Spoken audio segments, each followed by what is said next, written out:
Welcome to our Curious Amalgam, the weekly podcast brought to you by the Antitrust Law section of the American Bar Association. Our Curious Amalgam explores the fascinating and increasingly overlapping world of competition, consumer protection, data protection, and privacy law. Each week, we bring you leading global experts on the most compelling issues of the day. Enjoy the show. Hello and welcome to our Curious Amalgam, the podcast from the American Bar Association Antitrust Law section. My name is John Roberti, and today's topic is, are you paying the right drug price? The role of antitrust in prescription drug pricing. There are regularly reports about why are drug prices too hard, and we've seen the federal agencies and the state attorneys general attack drug companies whose policies they believe are anti-competitive and maybe leading to higher prices. But in the end, there's a fundamental question. Why are prescription drug prices so hard? And what is the best way to assess whether there's anything antitrust can do about it? My co-host today is Ricardo Woolery. Hi, Ricardo. Hello. Ricardo, what are we going to talk about today? So we're going to discuss high drug prices, prescription drug prices. And this is important because many people depend on prescription drugs, whether to maintain their health or to recover from injuries or disease. But as you noted, there's a growing concern that pharmaceutical companies are charging excessive prices for these prescription drugs. And so it's important to discuss this topic because it would be good to find out, are consumers paying the right price for their prescription drugs? And, what are the roles that competition laws or antitrust laws can play in better regulating these prescription drug prices? Great. And who are our guests today? We've got two guests today, John. We've got Professor Harry First, who is the Charles L. Dennison Professor of Law at NYU School of Law, where he is the co-director of the Competition, Innovation, and Information Law Program. And he is also a former chief of the Antitrust Bureau of the New York State Attorney General's Office.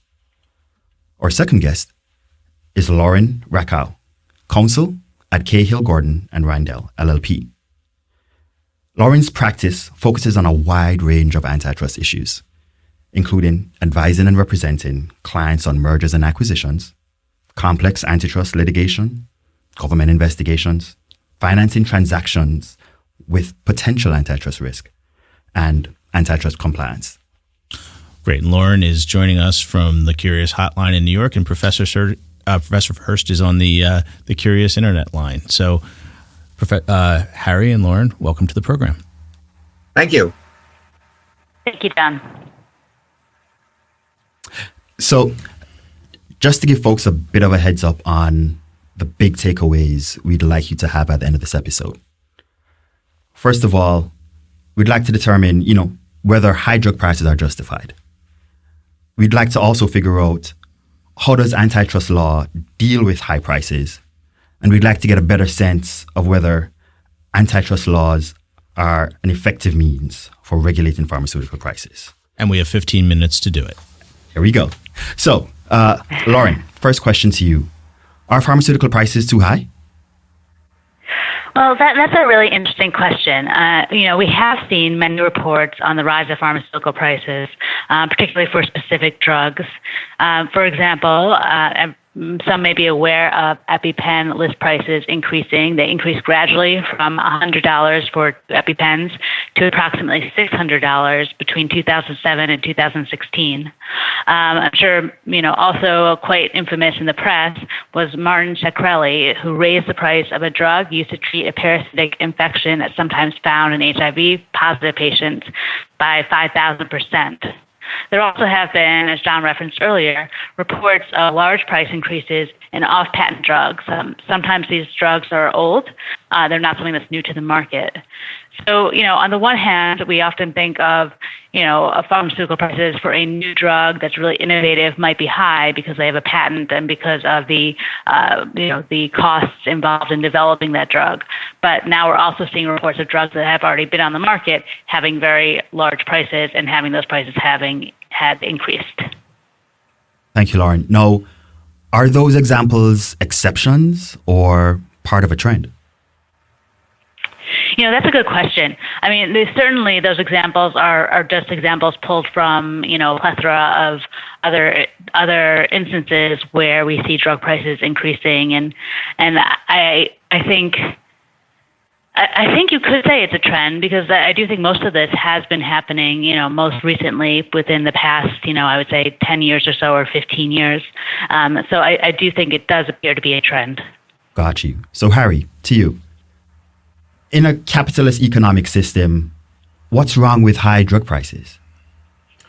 So I want to just step back for a second and amplify a little what Lauren said. But first of all, I want to thank you guys for having me on. This is a law professor's version of a book tour, except it's just an article tour.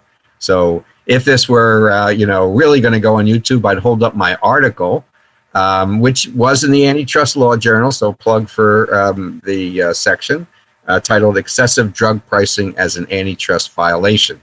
So all of you listeners should go and read that.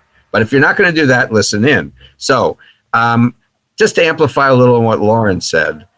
So first of all, the generic and brand difference. A lot of the attention has been to generics because, first of all, Martin Shkreli. So we should thank Martin for being so out there that people went, this is awful. He increased the price of a drug by 55 times after he bought it. It was an off-patent drug. And he said, as a good capitalist, I love profits. So profits are a good thing. Second of all, the increases are not just in off-patent generic drugs, but broadly in brand drugs. So the numbers are really quite astonishing. And, if the initial question was, are drug prices too high? Both in comparison to other countries, we spend more on pharmaceutical drugs. And as you look at the increases even in branded drugs over, let's say, a 10-year period, it's really quite remarkable, some of which have moved in tandem. So we have really high drug prices. The question, of course, is, are they too high? And going to your question, Ricardo, about, are high prices a good thing in a capitalist system? Yes, if you're a capitalist. How's that for a quick answer? That is a quick answer. That is a quick answer. But I imagine in this scenario, you've got buyers on one side of the market and sellers on the other side of the market. So sure, for the sellers of pharmaceutical drugs, absolutely nothing's wrong. But does the other side, does the consumer side, have a point if they complain about high prices? Well, yes, they do have a point.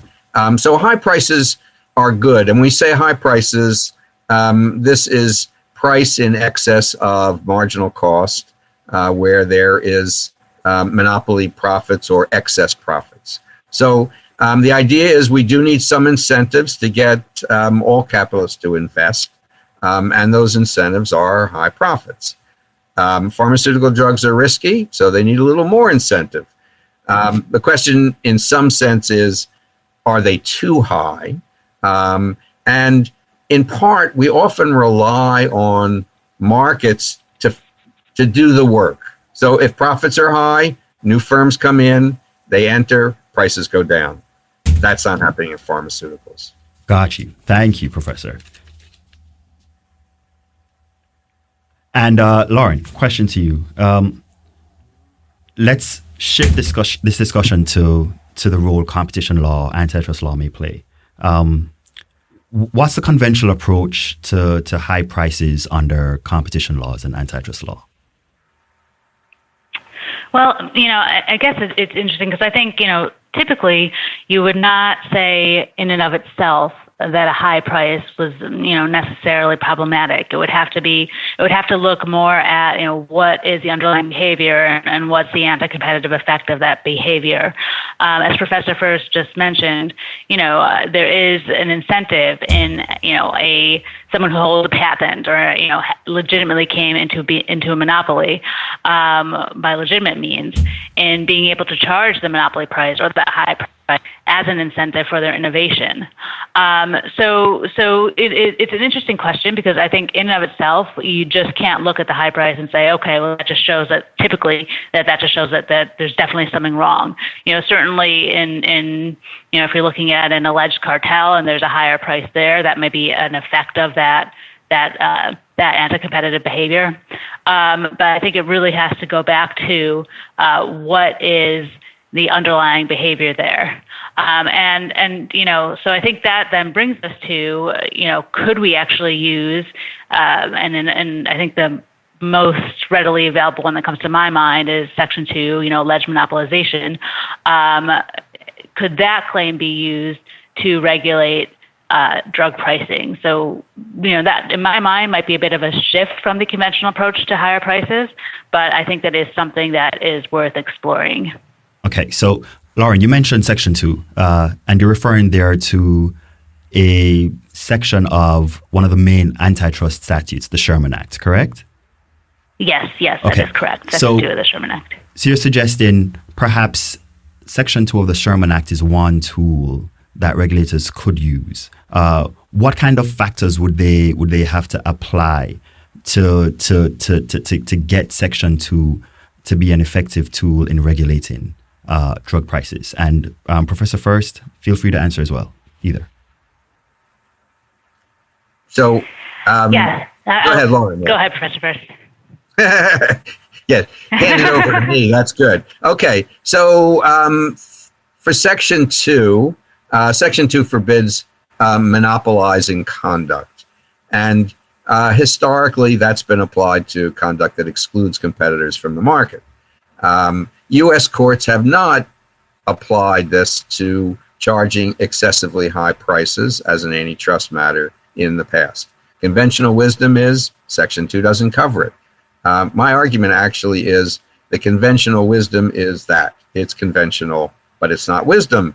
So this is a proposition that's never been tested in the United States. It's been assumed. There's never been a case brought against an excessively high price in the antitrust laws. And in the United States, I just want to underline, in the United States, everybody else, the rest of the world, will bring cases, and competition authorities are bringing cases all over the world against excessive high drug prices, but not us. So my question really is, why not?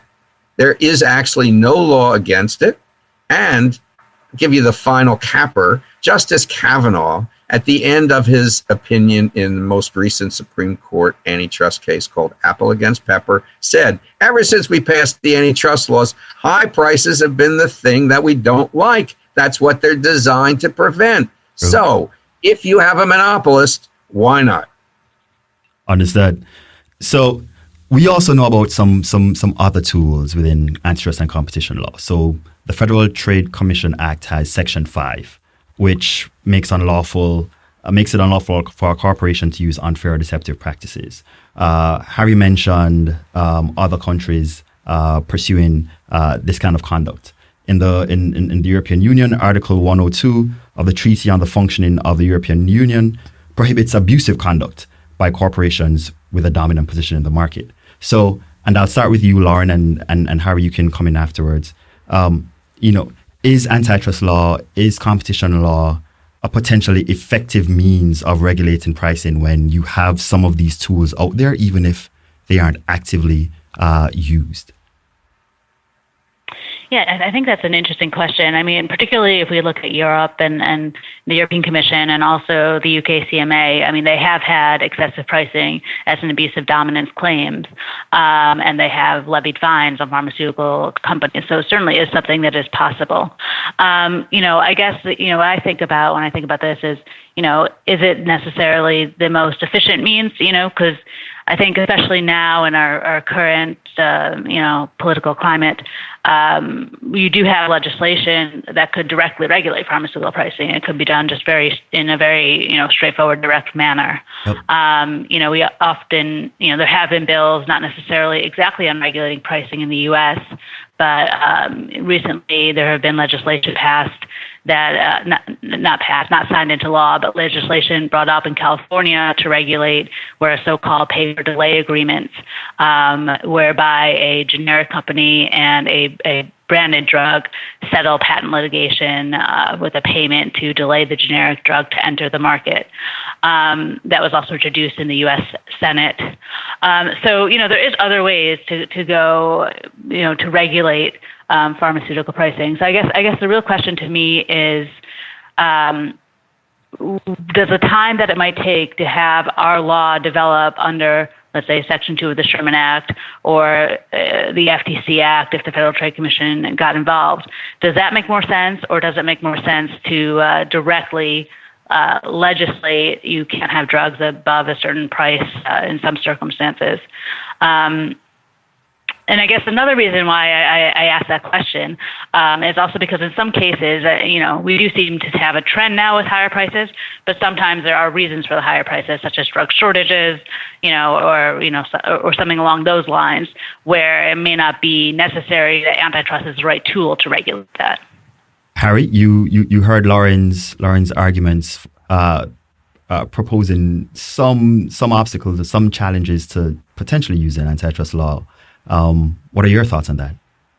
So Lauren is completely right in part. So if your question is what's effective, will antitrust be effective? I mean, one answer is antitrust takes a long time. Antitrust is expensive. Antitrust is case by case. Antitrust is after the fact. Antitrust is all those things that make it slow and people argue maybe not so effective. The Federal Trade Commission and the Justice Department can't fine people for violating the antitrust laws, although private litigation can come in with treble damages. So it takes time. Now, the question of effectiveness is as opposed to what? So if it's as opposed to a regulatory scheme, I don't think that's really the trade-off. It's not as opposed to, it's both. So if you look at the European cases, those are all brought in the context of regimes that regulate pharmaceutical prices. The case brought in the UK involved the government as buyer negotiating drug prices. So with the national health system. So you can have both, and I think should have both. There are lots of approaches. Truth is, no one of them is going to be the magic bullet. Okay. Thank you both. I think those are my questions, John. So I have a question, and Harry, I'll start with you. Okay. I bet if you ran into Justice Kavanaugh on the street and you asked him, wouldn't it be great? He's bigger than I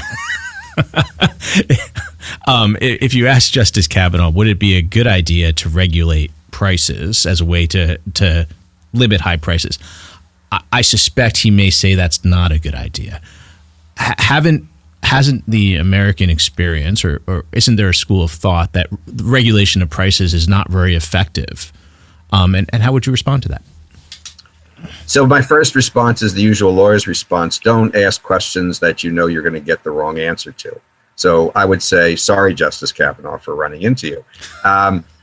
Second is, yes, we're not great fans of price regulation. I think we overdo it a little bit. We have price regulation in lots of areas, and we actually have mixed systems.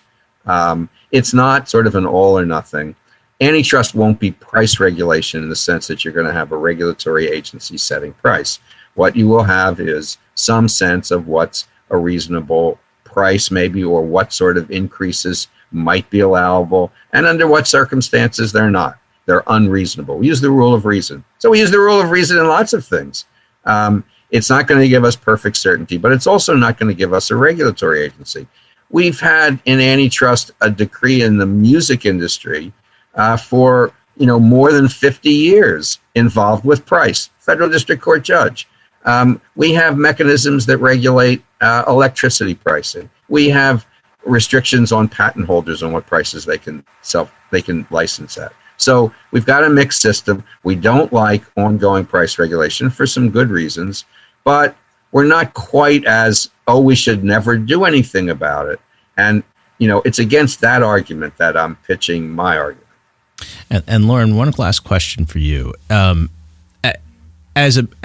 Is there a way that let's say the federal agencies could make a dent in this? And does the federal, Ricardo mentioned earlier, Section 5 of the FTC Act, and as we know, Section 5 doesn't allow for damages generally, it allows for an injunction.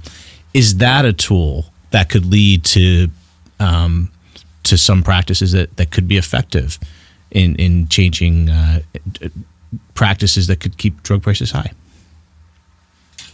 Yeah, I mean, that's a very interesting idea. I mean, I do think, particularly with the FTC Act, which I always view as having a bit more flexibility than the case law under the Sherman Act, and certainly could be a tool of the FTC's, that if this became an initiative of the Federal Trade Commission, they could certainly, try to look at these practices under the FTC Act, look into the pharmaceutical companies, and that might be, and going through the administrative process, that might be a more viable tool and a faster tool for, than having, whatever order they would come up with to prevent the higher prices for that specific pharmaceutical company or companies going forward. It would be interesting also, I think, another complex question, and this would certainly take a lot of resources of the Federal Trade Commission, but how to determine which price is considered excessive and why, and what price it should actually be at if they were trying to issue some sort of injunction or some sort of order as to, what the pharmaceutical could and could not price their drug at. All right. Well, Professor First, any last words?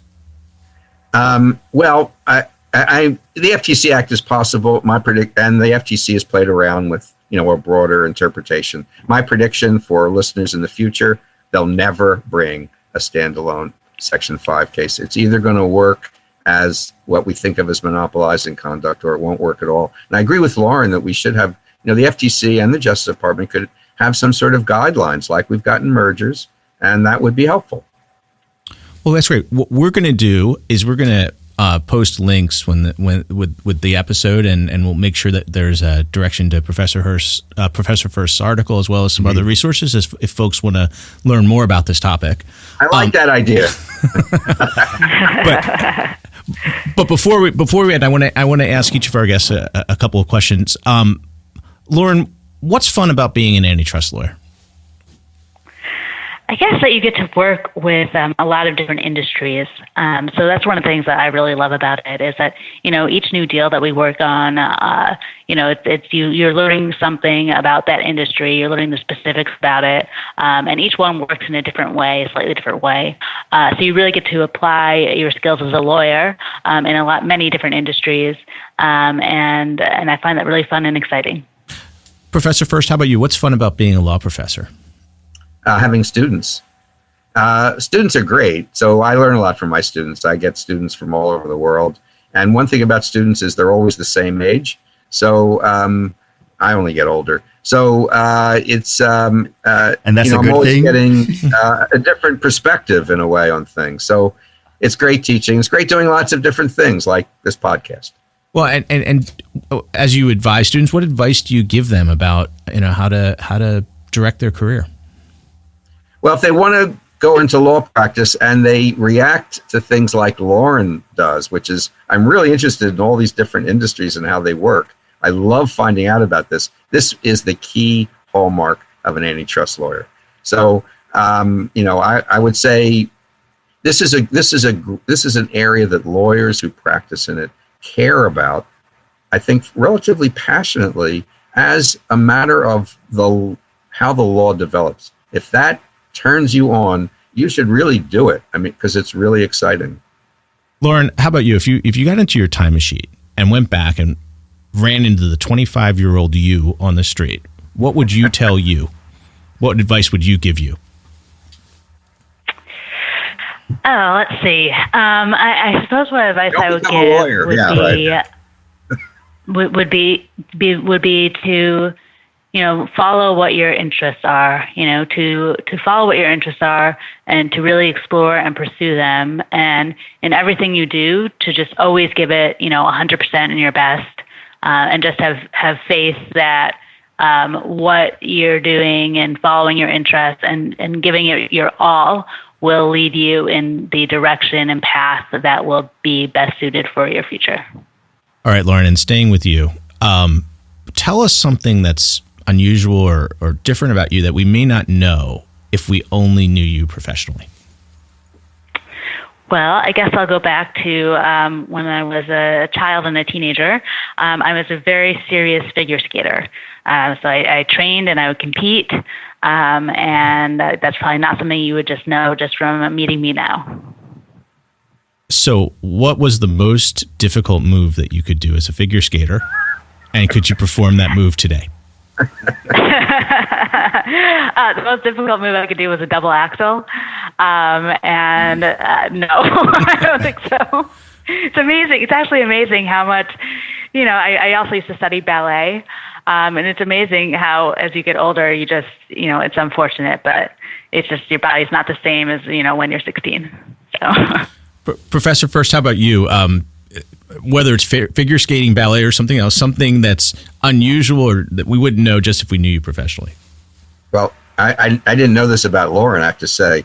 Yeah, so I was a professional baseball player. No, that's not true. Actually, in thinking about it, so when I was in high school, I actually sold magazines door to door and was arrested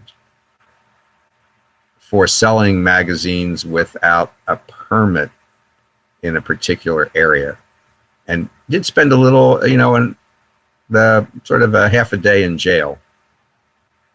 How's that? Did you take that case up to the Supreme Court, or? Yes, actually, in a unanimous opinion, they let. All right. Well, let's then turn to our final segment that we call the Curious Hat. And now it's time for the Curious Hat. In my left hand, I have an actual hat that has index cards with questions written on them, and we're going to ask each of the guests one question. Ricardo, would you do the honors of pulling a question out? Okay, and I'll pull one out as well. And Ricardo, why don't you ask Lauren a question?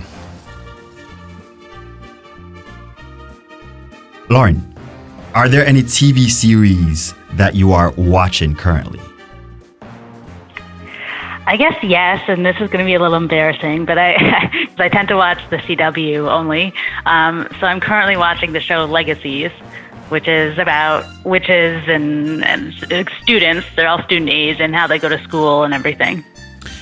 If you need any help with that, I have a 13-year-old daughter, and I could put you together. That's beyond my comprehension. I'm sure we could discuss it. Yeah. Professor First, what is your favorite hobby? My favorite hobby? Seriously, a hobby? Actually, it's probably eating and cooking. More on the eating. What's your favorite dish to either eat or cook? Well, I only do easy things. So there's some good pasta dishes, orecchiette, with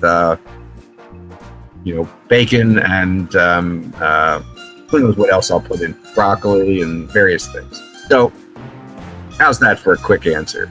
That's a quick meal. That's a quick answer. Great. Well, that will do it for today's episode. Join us again next time on Our Curious Amalgam.